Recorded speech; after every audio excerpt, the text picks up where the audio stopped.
मित्रांनो नमस्कार, आपण पाहतात आमचं चॅनल न भूतो न भविष्यती असा एक निकाल लागलेला आहे पुरा महाराष्ट्रभर नगर परिषदांचा। त्यामध्ये महिलांचा सगळ्यात मोठा योगदान आहे। महिला सगळ्यात जास्त निवडून आलेल्या आहेत। आपल्यासोबत काही महिला आहेत, त्यांची प्रतिक्रिया जाणून घेऊया। सगळ्यात पहिले नगराध्यक्ष ज्या निवडून आल्या आहेत नवनिर्वाचित, त्या कुठून आल्या, कशा आल्या, आपण त्यांना परिचय करून घेऊया। मॅडम आपला परिचय। नमस्कार, मी दर्शना हरीश ढोरे, मोहाड नगर परिषदची मी अध्यक्ष म्हणून उमेदवार म्हणून विजयी झालेले आहे।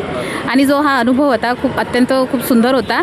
आणि तिथे आम्ही भारतीय जनता पक्षाचे 18 सीट निवडून आलेले आहे नगरसेवकांचे। पूर्णच्या पूर्ण नाही म्हणता येणार, दोन आपले दुर्दैवाने ते दोन हे झालेले आहे।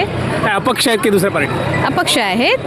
आणि आपण तिथे भरघोस मताने तिथे विजय मिळवलेला आहे। चला सायलेंट करून द्या। तर लोकांच्या ज्या अपेक्षा आहेत तुमच्याकडून, म्हणजे नगराध्यक्षाकडून, त्याबद्दल तुम्ही काय बोलाल? लोकांच्या अपेक्षा आहे, कारण भरपूर दिवस झालेले इलेक्शन झालेलं नाही आहे, त्यामुळे तिथे भरपूरशी कामे राहिलेली आहे। लोकांच्या एवढ्याच अपेक्षा आहे की आपल्या मोहाडचा आणि आमच्या मोहाडचा विकास झालेला पाहिजे, आणि तो आम्ही चांगल्या पद्धतीने करू, ही मी सर्वांना आश्वासन देते। महत्त्वाचा प्रश्न आहे की मोहाडमध्ये बेरोजगारीचा खूप मोठा प्रश्न आहे आणि गृहोद्योग निर्माण झाला पाहिजे असं काही लोक म्हणतात, आणि संत्रा मळणीची काही व्यवस्था झाली पाहिजे, याबद्दल तुमचं काय मत आहे?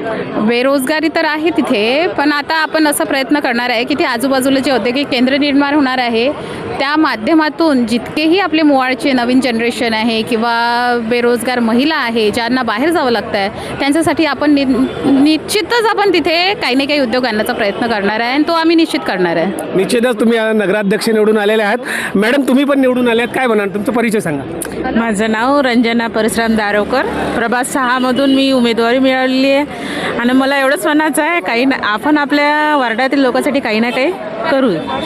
सगळ्यात मोठी समस्या मोहाडमध्ये पाण्याची आहे। पाणी कधी कधी बरोबर येत नाही, चांगलं येत नाही, याबद्दल तुमचं काय मत आहे? माझं तर एकच मत आहे की आपलं पॅनल आलं आहे, नगराध्यक्ष मॅडम आली आहे, तर ते आपल्यासाठी काही ना काही सगळी सोय करेलच। मोहाडमध्ये आम्ही जेव्हा सर्वे केला होता, त्या सर्वेमध्ये काही लोकांनी असं म्हटलं होतं की मोहाडमध्ये सगळ्यात जास्त महिलांसोबत अन्याय होते आहे, त्या बाहेर कामाला जाते आहे, त्याबद्दल तुमचं काय मत आहे? नाही, आता सर ठाकूर साहेबांनी सांगितलं आहे की आपण महिलांसाठी काही ना काही गृहोद्योग म्हणा, काही कामगार योजना आणू। साहेबांनी वचन दिलं आहे, तर साहेब करणारच। तुम्ही त्याकरता प्रयत्न करणार पूर्णपणे? तर ह्या होत्या मोहाड नगर परिषदेच्या नगराध्यक्षा आणि नगरसेविका। याबद्दल तुमचं काय मत आहे हे आम्हाला आमच्या कमेंट बॉक्समध्ये जरूर कळवा। लाईक करा, शेअर करा, सबस्क्राईब करा। धन्यवाद।